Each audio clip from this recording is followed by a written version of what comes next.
आज के इस वीडियो में मैं आपको पढ़ाऊँगा इलेक्ट्रिसिटी। क्लास 10 की इलेक्ट्रिसिटी का जो चैप्टर है उस पे हम डिस्कशन करेंगे। मैंने पहले से ही इसमें नोट्स तैयार किए हैं। I will just explain the concepts through this note and you can write this down if you take it necessary. इसमें बहुत ही बेसिक चीज़ें इसमें हैं, सारी जो बेसिक डेफिनेशंस हैं। इलेक्ट्रिसिटी का एक ओवरऑल आइडिया मैं आपको इस वीडियो के थ्रू देने की कोशिश करूँगा।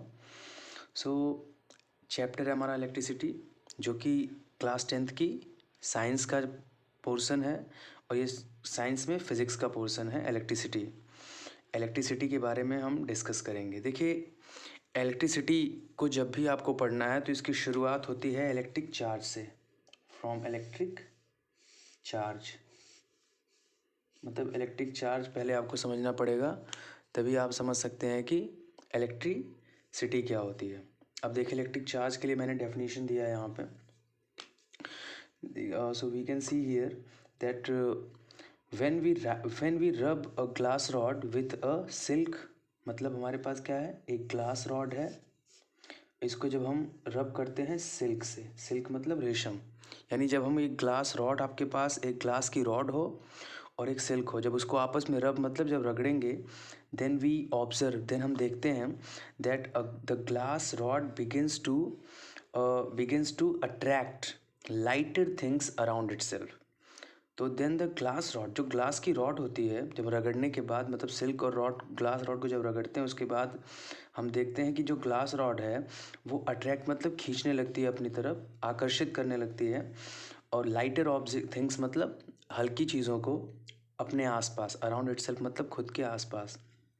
ऐसी ये घटना है, this is a phenomena which happens after rubbing glass rod and silk to each other. तो अब मैं यहाँ पे फिगर के थ्रू आपको समझाऊंगा। मान लीजिए हमारे पास एक ग्लास रॉड है, this is a glass rod, और ये एक सिल्क का कपड़ा है, मान लीजिए सिल्क है, रेशम का कपड़ा है। हम इसको क्या करते हैं, आपस में रब करते हैं। मैंने ऐसे ऊपर नीचे सो के इसको रब करते हैं। तो क्या होता है, थोड़ी देर बाद रब करने के बाद हम रॉड को देखते हैं और यहाँ पे स्मॉल पीसेज ऑफ पेपर मैंने साइड में रखे हैं। These are small pieces of paper. क्या होता है कि ये जो स्मॉल पीस, जब हम रॉड को रगड़ने के बाद यहाँ पे लाते हैं तो स्मॉल पीसेस ऑफ पेपर को ये अपनी तरफ खींचने लगता है। ये अपनी तरफ क्या करता है, खींचने लगता है। तो इसको, इसी खींचने की वजह से, क्योंकि ये small small pieces of paper को अपनी तरफ खींच रहा है, इसी खींचने की वजह से हमें पता लगता है कि इस रॉड के अंदर कुछ तो चेंज हुआ है, कोई ना कोई फिजिकल चेंज हुआ है जिसकी वजह से ऐसा, क्योंकि जब हम नहीं रगड़े थे तब ये नहीं अट्रैक्ट कर रहा था, लेकिन रब करने के बाद ऐसा क्या हो जिसकी वजह से ये पीसेस को अपनी तरफ अट्रैक्ट करने लगा। तो इसी को हम कहते हैं कि ये रॉड क्या हो गया, चार्ज्ड हो गया। Then we say that the glass rod has accumulated electric charge. इसने क्या किया, इलेक्ट्रिक चार्ज को अक्यूमुलेट मतलब इकट्ठा करना। जब ये अपनी तरफ खींचने लगता है तब हम कहते हैं कि ये जो ग्लास रॉड है, रगड़ने के बाद इसने क्या किया, इलेक्ट्रिक चार्ज को अक्यूमुलेट कर लिया। मतलब इलेक्ट्रिक चार्ज कोई क्वांटिटी है जिसको इसने अक्यूमुलेट कर लिया, या हम कह सकते हैं the glass rod has become charged, मतलब ये चार्ज हो गया, इसके अंदर चार्ज आ गया। द रीज़न, आगे ध्यान दीजिए, the reason which causes it charge is called electricity. और जिस कारण से ये चार्ज हो गया उसी को क्या कहते हैं, electricity. That reason is called electricity. That reason is called electricity. ये रीज़न ही क्या है, इलेक्ट्रिसिटी कहलाता है। इतना ऑब्जेक्टिव है। ऐसे ही एक एग्जांपल ले सकते हैं हम, यहाँ पे मैंने ग्लास रॉड और सिल्क का एग्जांपल लिया है, ऐसे ही हम दूसरा एग्जांपल भी ले सकते हैं। अब देखिए, सिमिलरली व्हेन वी रब एन एबोनाइट रॉड। अब हम क्या करें, उसी तरह से जैसे हमने पीछे अभी ग्लास रॉड और सिल्क को रगड़ा है, वैसे ही अगर हम एक एबोनाइट की रॉड ले लें, एबोनाइट एक मटेरियल है जिसकी रॉड को ले लें, we rub with the skin of a cat, एक बिल्ली की खाल से, एक बिल्ली की त्वचा से क्या करें, उसको आपस में रब करें, then we see that ebonite rod also attracts the lighter objects around itself. तो जैसे वहाँ पे ग्लास रॉड लाइटर चीज़ों को, जैसे पीस ऑफ पेपर को अपनी तरफ अट्रैक्ट कर रहा था, in the same way ebonite rod also attracts the lighter objects और things around itself such as small pieces of paper, example के तौर पे। अब वही चीज़ मैं फिर फिगर के थ्रू समझाने की कोशिश करूँगा। So this is an ebonite rod, और ये क्या है, कैट्स स्किन, मतलब एक बिल्ली की खाल है। इसको हम आपस में रब करते हैं, तो रब करने के बाद हम देखते हैं कि ये रॉड, ये एबोनाइट की रॉड है, इसके आसपास जो पीसेज ऑफ पेपर, स्मॉल छोटे छोटे टुकड़े हैं, इनको ये खींचने लगता है, ये रॉड। तो फिर हम इसी चीज़ को कहते हैं कि ये एबोनाइट की रॉड क्या है, गेट्स चार्ज्ड, मतलब ये चार्ज हो गया। जैसे आपका ग्लास रॉड हुआ था, वही सेम चीज़ इसके साथ भी हुआ है। अब टाइप्स ऑफ चार्जेस पे आ जाइए, तो आई थिंक ये क्लियर है ना। ये दो एग्जांपल्स हैं, एक ग्लास रॉड का सिल्क का, दूसरा एबोनाइट का और ये कैट्स स्किन का। ये दोनों एग्जांपल्स हैं कि चार्ज किस तरह से डेवलप होता है। This is a kind of experiment which was done in the past time by different scientists. अब types of charges, if I am talking about types of charges, मतलब चार्जेस कितने तरह के होते हैं, what are the different types of electric charges. So electric charges are of two types, these are of two types. The first is positive charges. अब positive charges कौन से charges होते हैं, the charge on the glass rod and ebonite, glass rod and ebonite rod, जो charge glass, यहाँ पे इस पे कोई चार्ज आया है, और एबोनाइट पे, जैसे एबोनाइट रॉड है, इस पे कोई चार्ज आया है, वैसे ही ग्लास रॉड पे भी चार्ज आया था। तो ये दोनों चार्ज क्या थे, पॉजिटिव थे। अब कैसे पॉजिटिव थे, इस पे भी मैं डिस्कशन करूँगा, लेकिन फ़िलहाल अभी मैं आपको बता दे रहा हूँ कि जो चार्ज ग्लास रॉड पे था, एबोनाइट पे है, ये दोनों चार्ज, पिछला वाला जो फिगर मैंने बताया था, ये दोनों पॉजिटिव चार्ज हैं। और जो चार्ज सिल्क में और कैट्स स्किन में आया था दूसरे, मतलब इसमें एग्जाम्पल के थ्रू, अब देखिए फिगर से ही क्लियर है। देखिए जब हम इसको रब करते हैं आपस में, तो क्या होता है कि रॉड का जो एक इलेक्ट्रॉन है, रॉड के कुछ इलेक्ट्रॉन्स बिल्ली की खाल में चले जाते हैं। तो जहाँ से इलेक्ट्रॉन जाएगा उस पर पॉजिटिव चार्ज, और जहाँ पे इलेक्ट्रॉन जाएगा उसमें नेगेटिव चार्ज। इसलिए ऐसा ही सेम चीज़ ग्लास रॉड वाले में भी होता है। जब हमने ग्लास रॉड को सिल्क से रगड़ा था, तो ग्लास रॉड से एक इलेक्ट्रॉन कूद के सिल्क में चला जाता है, तो ग्लास रॉड पे पॉजिटिव और सिल्क में नेगेटिव चार्ज, इसलिए मैं यहाँ पे लिख रहा हूँ। यानी आपका रॉड क्या है, पॉजिटिवली चार्ज है, क्योंकि इलेक्ट्रॉन यहाँ से गया है, और इलेक्ट्रॉन जहाँ जाएगा नेगेटिव चार्ज होता है, तो नेगेटिवली चार्ज होता है, इसलिए सिल्क और कैट्स जो स्किन है वो नेगेटिवली चार्ज है। तो चार्जेस दो तरह के होते हैं, यहाँ से हमें आइडिया लगता है। नाउ अब दूसरी चीज़ अगर देखा जाए, तो प्रॉपर्टीज़ ऑफ चार्जेस। अगर हम चार्जेस की प्रॉपर्टीज़ की बात करें, सो प्रॉपर्टीज़ के अकॉर्डिंगली चार्जेस, मतलब कुछ प्रॉपर्टीज़ होती हैं, कुछ विशेषताएं पाई जाती हैं चार्जेस में। अब जैसे पहला क्या है, पहली प्रॉपर्टी क्या है, पहला ये है, two positive charges repel each other, मतलब ये एक दूसरे से दूर भागते हैं। अगर पॉजिटिव चार्ज, दोनों पॉजिटिव ही चार्ज, जैसे मान लीजिए एक प्लस चार्ज है और दूसरा भी प्लस चार्ज है, दो प्लस चार्ज एक साथ अगर हैं, तो वो एक दूसरे से पास नहीं आएंगे, एक दूसरे के से अपोजिट भागेंगे। तो इसी को क्या कहते हैं, फोर्स ऑफ रिपल्जन, मतलब एक दूसरे से दूर जाना, प्रतिकर्षित करना। तो यहाँ पे फोर्स ऑफ रिपल्जन लगेगा। तो ये एक प्रॉपर्टी हुई ना चार्जेस की, जब सेम, मतलब पॉजिटिव पॉजिटिव चार्ज जब साथ रखे जाते हैं तो एक दूसरे से दूर भागते हैं, जैसे नॉर्थ नॉर्थ पोल दूर भागता है, इन द सेम वे। तो अब जब जब सेम सेम चार्ज, अगर ये भी पॉजिटिव है, तो ऐसे दो चार्जेस को क्या कहते हैं, होमोजीनियस चार्जेस। ये भी आपको जानना है। अगर आपसे कोई पूछे व्हाट आर होमोजीनियस चार्जेस, तो आप कहोगे चाहे पॉजिटिव पॉजिटिव हो, चाहे नेगेटिव नेगेटिव हो, दो चार्जेस या पॉजिटिव पॉजिटिव हो या नेगेटिव नेगेटिव हो, तो उनको होमोजीनियस चार्जेस कहते हैं, वैसे पेयर को। अब ऐसे ही दूसरी प्रॉपर्टी क्या है कि two negative charges also repel each other. वही सेम चीज़, क्योंकि जब भी चार्ज सेम सेम रहेगा, चाहे प्लस प्लस रहे चाहे माइनस माइनस रहे, तो वो एक दूसरे को रिपल्स करते हैं, मतलब रिपल्जन का फोर्स काम करता है। और ये भी क्योंकि माइनस माइनस ही है, जैसे प्लस प्लस होमोजीनियस, होमो मतलब सेम सेम, और ऐसे ही माइनस माइनस यहाँ पे वो भी होमोजीनियस चार्जेज होगा। अब तीसरा प्रॉपर्टी क्या है, one positive and one negative charges attract each other. अगर एक पॉजिटिव है एक नेगेटिव है, ऐसे दो चार्जेस हैं, तो हमेशा एक दूसरे को अट्रैक्ट करेंगे, मतलब एक दूसरे के पास आएंगे, ना कि दूर भागेंगे, जैसा कि यहाँ पे हो रहा था।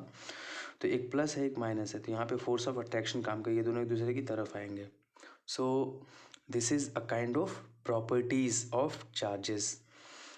अब देखिए, the smallest charge is the charge on the one electron. अब आपके दिमाग में अगर ये है कि सबसे छोटा चार्ज क्या होता है, तो सबसे छोटा चार्ज कौन सा है, जो इलेक्ट्रॉन पे चार्ज हो। इलेक्ट्रॉन पे जो चार्ज होता है उससे छोटा कोई चार्ज नहीं है। मतलब इलेक्ट्रॉन का चार्ज कितना होता है -1.6 इंटू 10⁻⁻19 कूलॉम्ब। तो यही सबसे छोटा चार्ज है, इससे छोटा चार्ज नहीं होता है। मतलब सबसे छोटा चार्ज क्या है, जो इलेक्ट्रॉन पे होता है। Now the formula to find the charge on any substance. अब एक फॉर्मूला मैं आपको बनाऊंगा, एक फॉर्मूला निकालूंगा, इस्टेब्लिश करूंगा, जिससे हम किसी भी जो ऑब्जेक्ट या कोई सब्सटेंस आपको दिया हुआ है तो उस पर कितना चार्ज है वो हम कैलकुलेट कर सकें। सो अब देखिए, let A be a substance which has total n electrons. मान लीजिए आपके पास कोई ए सब्सटेंस है, ये जैसे मैंने यहाँ पे डबल फिगर बनाया, तो ये एक सब्सटेंस है जिसमें n इलेक्ट्रॉन्स हैं टोटल। देखिए मैंने कुछ इलेक्ट्रॉन्स को यहाँ पे फिगर में ई लिख के शो किया है, सिर्फ इलेक्ट्रॉन्स है, इसमें n है, मतलब मैंने तो सिर्फ 9 बनाया है लेकिन n इलेक्ट्रॉन्स हैं इसमें। तो then if the charge on the substance A B Q, मान लीजिए अगर इस पर टोटल चार्ज q है तो q इक्वल टू क्या होगा n, मतलब इसमें अगर इसका चार्ज हमें निकालना है कितना चार्ज है तो q अगर है तो q इक्वल टू क्या होगा, q will be equal to n, मतलब इसमें टोटल कितने इलेक्ट्रॉन है इनटू एक इलेक्ट्रॉन पे जो चार्ज होता है दैट इज़ ई। मतलब किसी भी सब्सटेंस का पे अगर हमें चार्ज निकालना है तो पहले ये पता करो कि इस सब्सटेंस में कितने टोटल इलेक्ट्रॉन्स हैं, और जब आपको इलेक्ट्रॉन्स पता चल जाएगा तो आप सीधे ई की वैल्यू आपको पता है, ये 1.6 इंटू 10⁻⁻19 जो मैंने पहले ही बता दिया, उसी को रख के आप नंबर इस पर चार्ज निकाल सकते हैं। एग्जाम्पल के तौर पे मान लीजिए इसमें 10 इलेक्ट्रॉन है। If this substance has 10 electrons, तो चार्ज निकालना होगा तो कैसे निकालोगे, Q इक्वल टू क्या हो जाएगा 10 इंटू ई की वैल्यू आपको पता है 1.6 10⁻⁻19 कूलॉम। तो यहाँ पे आप इजीली कैलकुलेट कर सकते हैं कि इस पे चार्ज कितना, मतलब चार्ज निकालने का फॉर्मूला यही होता है Q इक्वल टू NE। अब अगली चीज़ है, अब नेक्स्ट है electric charge and electron theory. अब इलेक्ट्रिक चार्ज को अगर हमें समझना है तो we have to understand the electron theory. Electron theory मतलब एक थोड़ा सा बेसिक आइडिया, इसका कोई खास डायरेक्ट कनेक्शन तो नहीं होगा इस समय, लेकिन आगे अभी पता चलेगा कि इसका कनेक्शन, क्योंकि चार्ज इलेक्ट्रॉन्स के थ्रू होता है तो हमें उसके किसी भी एटम के इंटरनल चीज़ों को जानना होगा। अब देखिए electric charge and electron theory. अब इलेक्ट्रॉन थियरी कैसे इलेक्ट्रिक चार्ज को एक्सप्लेन करती है मैं ये बताऊँगा। देखिए एज पर इलेक्ट्रॉन थियरी, अगर इलेक्ट्रॉन थियरी को हम ध्यान दें तो इलेक्ट्रॉन थियरी ये कहती है कि each substance is formed by atoms. Her substance कैसे मिलके बना है, एटम से मिलके बना है। And each atom is formed by 3 fundamental particles. मतलब एटम किससे मिलके बना है, सॉरी सब्सटेंस किससे मिलके बना है, एटम से। और एटम्स किससे मिलके बने हैं, 3 फंडामेंटल पार्टिकल्स, 3 फंडामेंटल पार्टिकल से मिलके बना हुआ है। वो फंडामेंटल पार्टिकल्स कौन कौन से हैं, what are those fundamental particles, those particles are electrons, protons and neutrons. ये 3 ही हैं वो फंडामेंटल पार्टिकल्स। अब देखिए मैंने यहाँ पे फिगर बनाया है, ये बीच में न्यूक्लियस है, न्यूक्लियस के अंदर क्या है, प्रोटॉन और न्यूट्रॉन, क्योंकि किसी भी एटम, ये एक एटम है और किसी एटम के न्यूक्लियस में ही रहते हैं प्रोटॉन और न्यूट्रॉन। और इलेक्ट्रॉन क्या होते हैं, ये डिफरेंट ऑर्बिट्स में घूमते रहते हैं, रिवॉल्व करते रहते हैं न्यूक्लियस के चारों तरफ।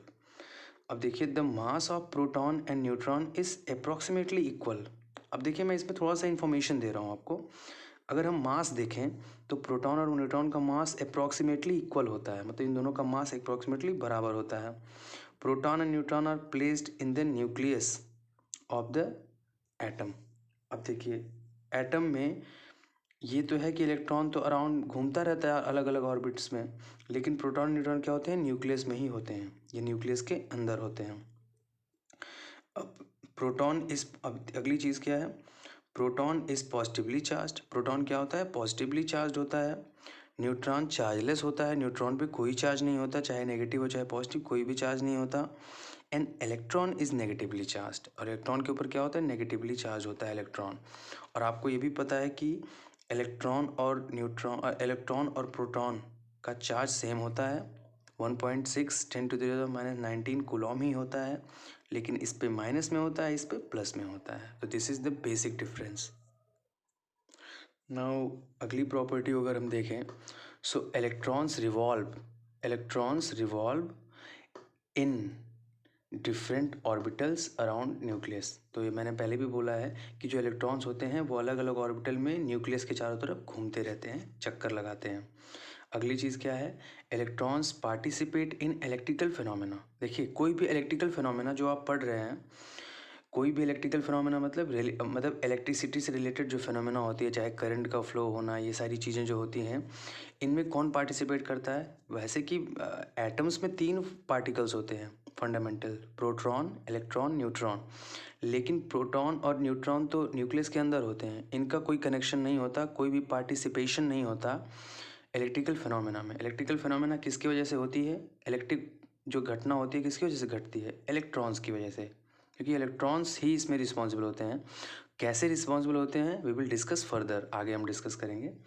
नेक्स्ट चीज़ क्या है, electrons are very much lighter than protons and neutrons. देखिए इलेक्ट्रॉन्स जो होते हैं प्रोटॉन और न्यूट्रॉन की तुलना में हल्के होते हैं, लाइटर होते हैं। और अगली चीज़ जो लास्ट है इसमें, generally an atom is neutral. देखिए एक एटम जनरली क्या होता है? न्यूट्रल होता है। न्यूट्रल मतलब जितने, देखिए किसी भी एटम में, मैंने आपने बहुत पहले भी डिस्कस किया होगा, ये सारी चीज़ें आपको 9th से ही पता होंगी कि किसी भी एटम में नॉर्मल कंडीशन में जितने प्रोटॉन होते हैं उतने ही इलेक्ट्रॉन होते हैं। मतलब number of electron is equal to number of proton होता है। तो जब number of electron proton same है तो फिर पॉजिटिव चार्ज जो है हम नेगेटिव चार्ज को कैंसिल कर देगा। तो ये चीज़ है, क्योंकि अंदर से प्रोटॉन क्या है, इलेक्ट्रॉन्स को खींचता है अपनी तरफ, क्योंकि इलेक्ट्रॉन नेगेटिव चार्ज है और प्रोटॉन पॉजिटिव चार्ज है। तो पॉजिटिव नेगेटिव क्या होता है, अभी मैंने प्रॉपर्टी में बताया था ना कि ये एक दूसरे को अट्रैक्ट करते हैं। तो ये चीज़ यहाँ पे होती है, लेकिन जनरली ऐसा नहीं होता। लेकिन अगर दोनों सेम है, क्योंकि सेम चार्ज होता है, इलेक्ट्रॉन पे प्रोटॉन पे दोनों पे सेम चार्ज होता है, बस अपोजिट होता है, नेगेटिव पॉजिटिव, तो दोनों कैंसिल करते हैं। अगर सेम है अब मान लीजिए किसी एटम में 10 इलेक्ट्रॉन्स हैं तो 10 प्रोटॉन होंगे, तो 10 पॉजिटिव 10 नेगेटिव कैंसिल कर देगा, कोई फोर्स नहीं काम करेगा। लेकिन किसी भी तरह से एक इलेक्ट्रॉन अगर गायब हो जाए, एक इलेक्ट्रॉन कहीं और चला जाए, कूद जाए, इलेक्ट्रॉन ऑर्बिटल छोड़ के चला जाए, तो 10 प्रोटॉन 9 न्यूट्रॉन इलेक्ट्रॉन, तो फिर इम्बैलेंस क्रिएट हो जाएगा, तो फिर प्रोटॉन हावी होने लगेगा। तो ऐसे केसेस में इलेक्ट्रिक चार्ज जैसी चीज़ें डेवलप होती हैं। तो ये इतना रहा। अब अगला टॉपिक है हमारा एक्सप्लेनेशन ऑफ इलेक्ट्रिक फ्लो। अगर हम इलेक्ट्रिक फ्लो मतलब इलेक्ट्रिक चार्ज कैसे फ्लो करता है, अगर इसको एक्सप्लेन करना चाहते हैं based on free electron model, तो हमें फ्री इलेक्ट्रॉन मॉडल को यूज़ करना पड़ेगा। Free electron model, that is free electron model. Free electron model is behind that. अब देखिए मैंने इसको बहुत ही ईजिली एक्सप्लेन करने की कोशिश की है। इन एन एटम, एक एटम में those electrons which are closer to the nucleus, मतलब किसी भी एटम में वो सारे इलेक्ट्रॉन, बहुत सारे इलेक्ट्रॉन होते हैं, वो इलेक्ट्रॉन्स जो क्लोज़र होते हैं टू द न्यूक्लियस, जो न्यूक्लियस के करीब में होते हैं। फॉर एग्ज़ाम्पल मान लीजिए कि ये कोई एटम का न्यूक्लियस है।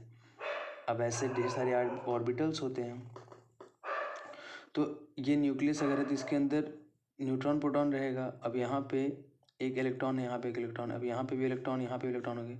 तो ये इलेक्ट्रॉन जो क्लोज़र है, ये क्लोज़र इलेक्ट्रॉन है, ये थोड़ा सा दूर है। ऐसे और ऑर्बिटल्स होंगे तो और दूर होगा। तो क्लोज़र जो, अब देखिए यहाँ पे एक्सप्लेन करते हैं, nucleus remain bounded due to attractional forces of nucleus. तो न्यूक्लियस मतलब जो प्रोटॉन, तो ये कहीं भाग नहीं पाते हैं, क्योंकि प्रोटॉन क्या करता है, अपनी तरफ खींचता है। क्योंकि यहाँ पे एक इलेक्ट्रॉन है, यहाँ पे इससे ज़्यादा प्रोटॉन होंगे, तो प्रोटॉन हावी होते हैं, इसलिए इसको जाने नहीं देते, इसलिए ये छोड़ के लिए ऑर्बिटल नहीं जा सकता। ओके, जनरल कंडीशन में वह बहुत ज़्यादा एनर्जी दे देंगे तो चला जाएगा, इसको एनर्जी अगर इससे ज़्यादा मिलेगी तभी, लेकिन इतनी एनर्जी इसको मिलती नहीं है, तो ये नहीं छोड़ सकता ऑर्बिटल को। लेकिन but those electron which are away from the nucleus, लेकिन जो वो इलेक्ट्रॉन जो न्यूक्लियस से दूर है, कहीं और इलेक्ट्रॉन जो ऑर्बिटल्स में होगा, ये दूर है तो इस पर फोर्स कम काम करेगा, तो ये हल्का सा अगर एनर्जी पाए तो इलेक्ट्रॉन ऑर्बिटल को छोड़ के भाग जाएगा, ये वाला जो इलेक्ट्रॉन है। तो इसी पे ये फ्री इलेक्ट्रॉन मॉडल इसी तरह से इलेक्ट्रिसिटी को एक्सप्लेन करता है। आप देखिए कैसे, but those electron which are away from the nucleus experience comparatively weak attractional force. ये भी फोर्स एक्सपीरियंस करता है न्यूक्लियस के द्वारा, न्यूक्लियस उसको भी अपनी तरफ खींचता है चाहे वो दूर ही रहे, लेकिन वीक मतलब इसकी तुलना में कम, कंपेरेटिवली मतलब तुलना में कम force of nucleus. So therefore the electrons of outer orbits can be removed through heat or rubbing. इसलिए यहाँ पे पॉसिबिलिटी बनती है कि आउटर मोस्ट ऑर्बिटल जो न्यूक्लियस से दूर वाले ऑर्बिटल होते हैं उसके इलेक्ट्रॉन्स को हम चाहें तो ऑर्बिटल को छोड़ के उसको निकाल सकते हैं, ऑर्बिटल से हटा सकते हैं। कैसे? उसको एनर्जी देके। अब हीट दो, एनर्जी में तो हीट रब करोगे तो क्या होगा और गर्म होगा। दो सरफेस को रब, हाथ को हम रब करते हैं तो क्या होता है, हाथ में हीट निकलती है। तो वैसे दो सब्सटेंसेस को अगर आप रगड़ेंगे आपस में तो हीट डेवलप होगी और उसी हीट को ये आउटर मोस्ट ऑर्बिटल का इलेक्ट्रॉन यूज़ करके ऑर्बिटल को छोड़ के भाग जाएगा, क्योंकि प्रोटॉन के फोर्स को तोड़ देगा तो बाहर निकल जाएगा। तो अब क्या होगा, जो इलेक्ट्रॉन चला गया, कूद के निकल गया, उस इलेक्ट्रॉन का नाम बदल जाएगा।